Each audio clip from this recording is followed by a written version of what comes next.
Hello, poor people. How are you today?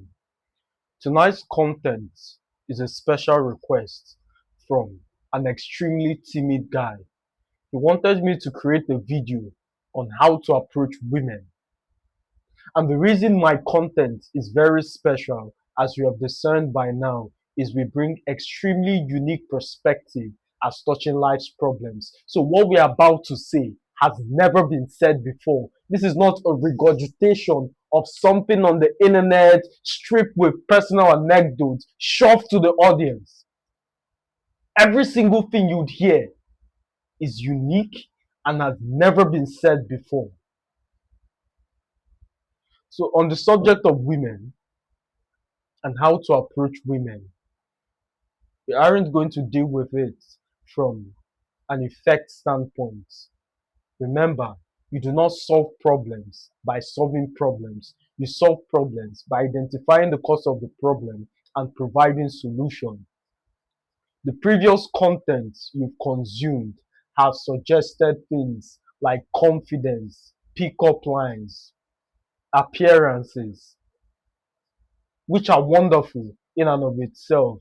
But to take all of this to an extreme would be solving problems using effects.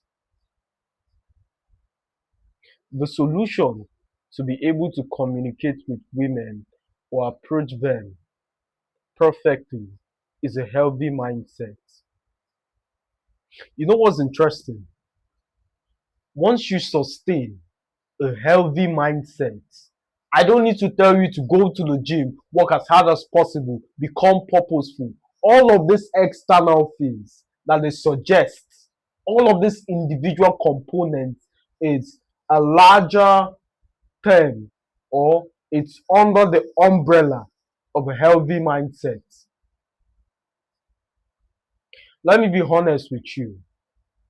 If you're the kind of man who is addicted to Pornhub, have all kinds of shades of addiction and hedonism, the chances of you being able to optimize your conversation with women is low.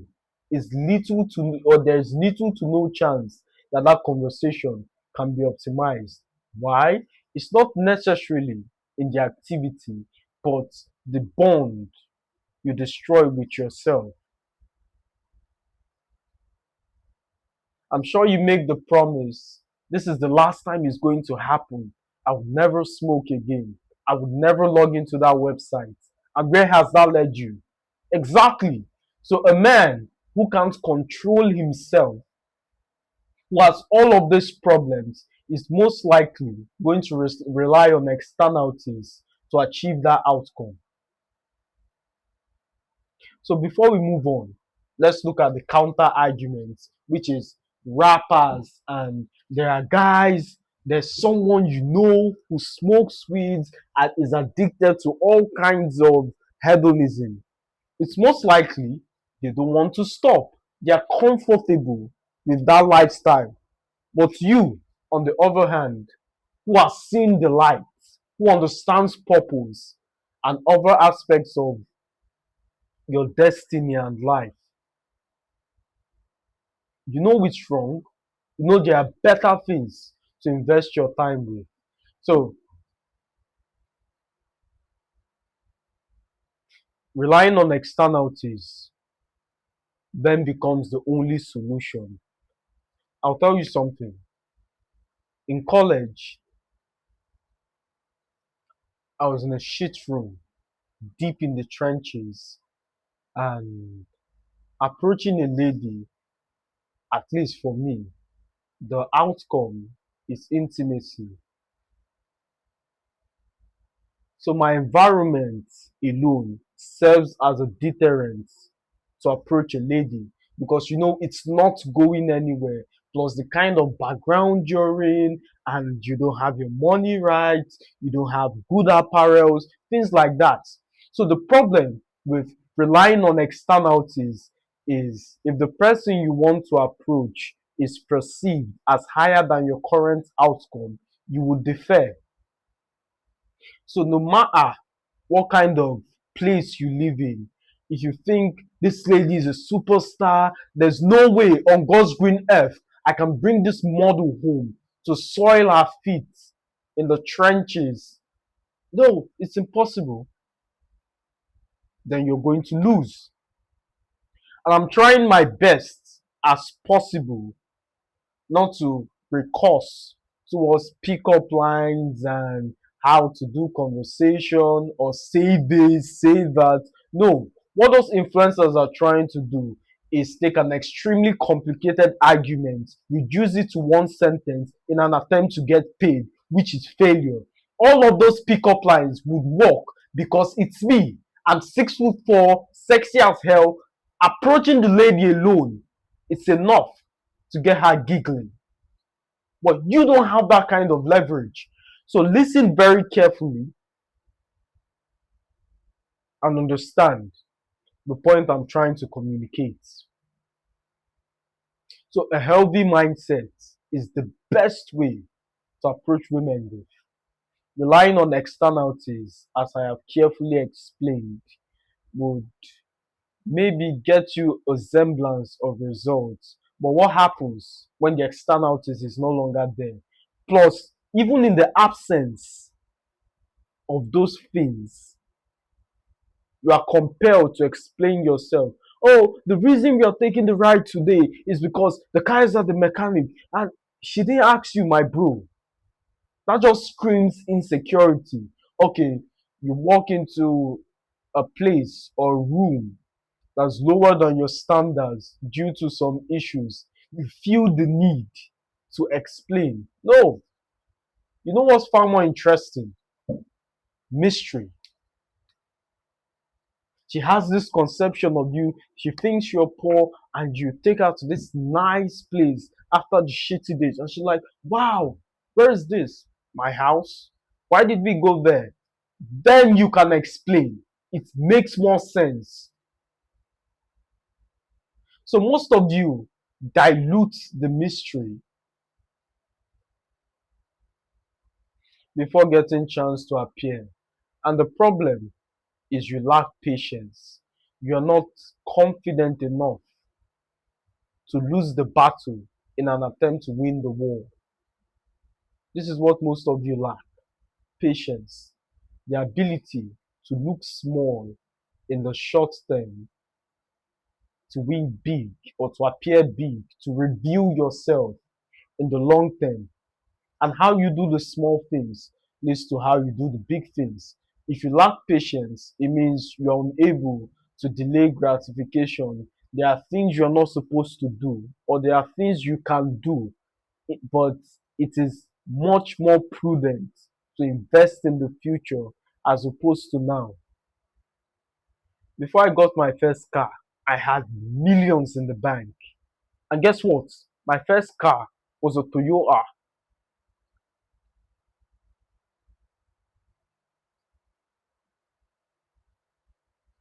Make reference to my teachings on the obsessive reliance on feedback.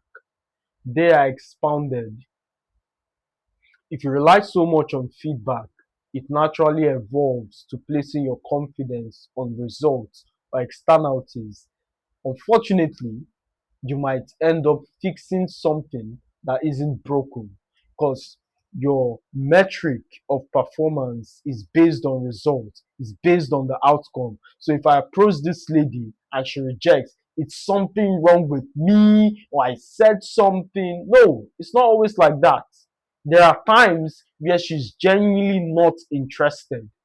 She might be with me or a player like me or someone of higher status. So those moments exist. I shared the story of how I pitched my investments. Then after the conference, I ran to the capitalist about to enter his car. I said, I don't need to rewatch those tapes to understand I did well. I got my facts correct. I did my homework. I logically explained how you and I can get rich. Why did you decline? I just didn't feel like it.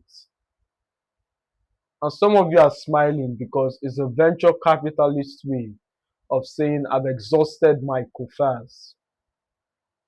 Had I not known, or was I not confident, or if he said something other than that, I would go home trying to fix something that's not broken. And maybe in the overhauling of the project, I might even get more rejection.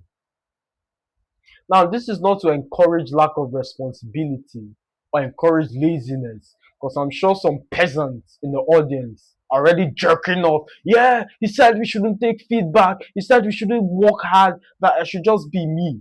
No, you can be you, but the best version of you. You don't get to sit around and not work hard, no purpose. You have no reason for getting up every single day and want things to work magically. It doesn't work that way. So the best way to approach ladies is from a healthy mindset, a healthy perspective, your confidence in yourself. And confidence doesn't always have to be doing things. Again, make reference to my video on confidence. Confidence doesn't have to be external realities. Like you have to do something to be confident. And make no mistake, at the infancy of your career, you should try as much as possible to challenge yourself, to do things. But when you're like me and you've exhausted all options, you know what you're capable of. Now, I truly believe I can climb Mount Everest. If you give me enough time to train and enough resources, I would get it done. Does it mean I should abandon all of my activities to achieve that outcome? 100% not. You understand my point? So trying to adopt this level of confidence at the infancy of your career will prove brutally unproductive. You've robbed yourself of so many experiences because there's nothing your confidence hinges upon. So for the sake of time, we'll end it here. As always, my friend, it's a pleasure speaking to you. I'll see you in the next one.